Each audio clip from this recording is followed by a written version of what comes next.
माला माला बिस्तारै बिस्तारै विशेष परिस्थितिमा भइरहेको थियो। हामी उम्मेदवारले पार्टीले त यसलाई विशेष रूपमा लिएका थियौँ। मतदाताले झनै विशेष रूपमा लिनुभएको स्पष्ट देखियो। 35-36 वर्षदेखि बारम्बार मतदातालाई नेपाली नागरिकलाई धोका दिइरहनेहरूलाई अब हामी ढोकै बन्द गरिदिन्छौँ भनेर मतदाताहरूले भनिदिनु भयो। यो हाम्रो लागि निकै सुखद कुरा छ।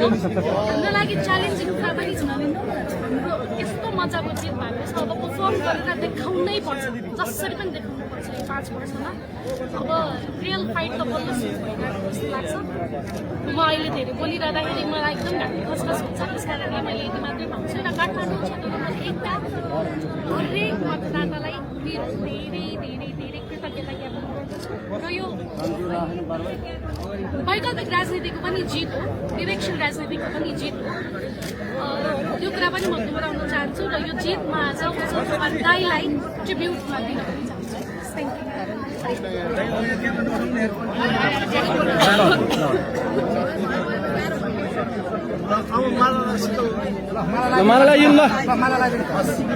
साथीहरू, अब यहाँले हामी प्राविधिक कारणले उहाँको सर्टिफिकेट लिन बाँकी नै छ। केही प्राविधिक कारणले केही बेरपछि उहाँले सर्टिफिकेट लिनुहुन्छ। अब यहाँहरूलाई सार्वजनिक भएकै कुरा हो, मतगणना सकिएको र उहाँले निर्वाचित भइसकेको अवस्था छ। विधिवत रूपमा हामी सुशासनको कुरा गर्ने राजनीतिक दल हुनाले मेरो चाहना म अहिले उहाँलाई धेरै बेर पुर्याइरहेको त्यो सर्टिफिकेट नै लिएर तपाईँहरूको अगाडि बोल्ने रहर थियो। तर अझ केही समय लाग्छ भनेर चाहिँ अधिकृतज्यूहरूबाट खबर आएको हुनाले केही समय पछाडि उहाँले सर्टिफिकेट प्राप्त गरिसकेपछि फेरि यहाँले त्यो प्राप्त नै गर्नुहुनेछ। अघि भर्खरै उहाँ आउनुभन्दा अगाडि पनि मैले भनेको थिएँ, भर्खरै रञ्जितजीले भन्नुभएको जस्तो नेपालको अल्टरनेटिभ पोलिटिकल फोर्स, त्यसमा पनि मेन पोलिटिकल फोर्सको रूपमा राष्ट्रिय स्वतन्त्र पार्टीले आफूलाई स्थापित गर्नको लागि हामीले अहोरात्र फुकी नै रह्यौँ। निरन्तर आदरणीय पार्टी सभापतिलाई तत्कालीन सरकारले गरेको राजनीतिक प्रतिशोधका कारण कारागारसम्म पुर्याउने जुन दुस्साहस गर्यो। मैले पटक पटक भन्ने गरेको थिएँ, रवि लामिछाने एउटा व्यक्ति मात्रै होइन, एउटा अभियान र एउटा यो विचार थियो। त्यो विचारलाई बन्द गर्दै गर्दाखेरि ब्याङ्कमा राखेको पैसाको ब्याज पाइन्छ, रवि लामिछानेलाई जेलमा राखेको स्याज तिर्नुपर्छ भनेर मैले पटक पटक भन्ने गरेको थिएँ। त्यस कारणले नेपाली जनताले यो स्पष्ट पारिदिनु भएको छ। विशेषतः 1 नम्बर काठमाडौँ क्षेत्र नम्बर 1 बाट हामीले आफ्नो खाता खोलेका छौँ। त्यसको लागि रञ्जितजीलाई धेरै धेरै म शुभकामना दिन चाहन्छु, उहाँलाई बधाई दिन चाहन्छु।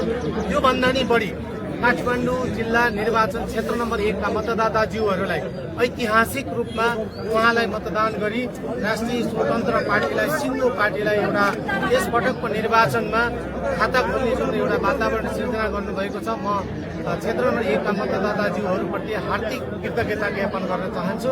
र यहाँहरूको मिडियाका साथीहरूले अहोरात्र नेपालको विकासका लागि, नेपालको समृद्धिका लागि, नेपालको सुशासन कायम गर्नका लागि, नेपालबाट भ्रष्टाचार अन्त्य गर्नको लागि मिडियाका साथीहरूले खेलेको भूमिकाप्रति म अत्यन्तै हृदयदेखि धन्यवाद दिन चाहन्छु यहाँहरूलाई।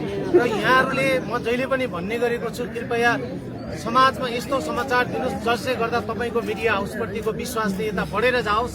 त्यसकारणले जनतालाई त्यो किसिमको विश्वास दिने समाचार निरन्तर यहाँहरूले प्रवाह गरिरहनु भएको छ। राष्ट्रिय स्वतन्त्र पार्टी स्थापनादेखि आजसम्म आइपुग्दाखेरि तपाईँहरूले गरेको योगदानप्रति हामी राष्ट्रिय स्वतन्त्र पार्टी र अहिले संयोगले राष्ट्रिय स्वतन्त्र पार्टीको सङ्घीय निर्वाचन सम्पादन समितिको संयोजकको हैसियतले पनि म तपाईँहरूलाई धेरै धेरै धन्यवाद दिन चाहन्छु। फेरि एकपटक काठमाडौँ क्षेत्र नम्बर 1 को मतदातालाई धन्यवाद दिन चाहन्छु।